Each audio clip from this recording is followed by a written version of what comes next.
ആർക്കും അതുപോലെ ആവാൻ കഴിയില്ല. പകരം ഒരാളുണ്ടാവില്ല.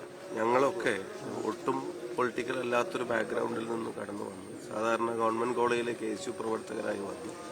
അവിടുന്ന് കേരളത്തിന്റെ നിയമസഭയിലും ഇന്ത്യയുടെ പാർലമെന്റിലേക്കൊക്കെ ഞങ്ങളൊക്കെ എത്തിയതിന്റെ പുറകിലെ പ്രചോദനം എന്ന് പറയുന്നത്, ഇൻസ്പിറേഷൻ എന്ന് പറയുന്നത്, ഞങ്ങളിലെ KSUക്കാരെ കണ്ടെത്തിയതും ഇതുവരാക്കിയതൊക്കെ കുഞ്ഞാൻ സാറുടെ പ്രസൻസാണ്. ഇപ്പം ഒരു കാര്യം ഓർക്കേണ്ടത്, അദ്ദേഹം ജീവിതകാലം മുഴുവൻ മറ്റുള്ളവർക്ക് വേണ്ടി, സാധാരണക്കാർക്ക് വേണ്ടി, പാവപ്പെട്ടവന് വേണ്ടി നീക്കിവെച്ചു. ഇപ്പോഴും ആ പേര് പാവപ്പെട്ടവരെ സഹായിച്ചുകൊണ്ടിരിക്കുകയാണ്. കേരളത്തിലുടനീളം നിങ്ങൾ പരിശോധിക്കുക. ഇന്നിപ്പോൾ തന്നെ അനുസ്മരണ ദിവസം നടക്കുക, അനുസ്മരണ ദിനം നടക്കുക.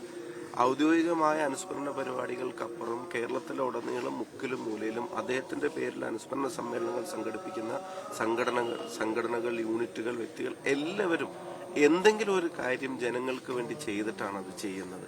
ചിലപ്പോൾ ഒരു ചെറിയ വീൽ ചെയർ ആവാം, അതല്ലെങ്കിൽ അതിലും വലിയ കാര്യങ്ങളാവാം. ചെറുതോ വലുതോ ആയിട്ടുള്ള അനേകം കാര്യങ്ങൾ ഇപ്പോഴും നടക്കുന്നു.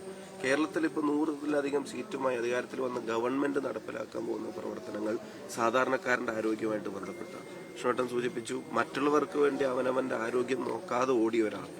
ആ ഓട്ടത്തിന് ഇപ്പോൾ കാലശേഷവും സാധാരണക്കാരുടെ ആരോഗ്യത്തെ സംരക്ഷിക്കാനുള്ള ശ്രമങ്ങൾക്ക് ആ പേര് വരിക.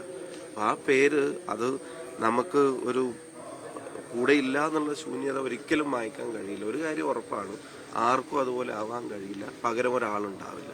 പക്ഷെ അദ്ദേഹത്തിന്റെ കർമ്മങ്ങൾ തുടരുകയാണ്. കാലശേഷവും ഉമ്മൻചാണ്ടി എന്ന നാമവും ആ സേവനവും ഈ നാട്ടിലെ ജനതയ്ക്ക് ലഭിച്ചുകൊണ്ടേയിരിക്കും.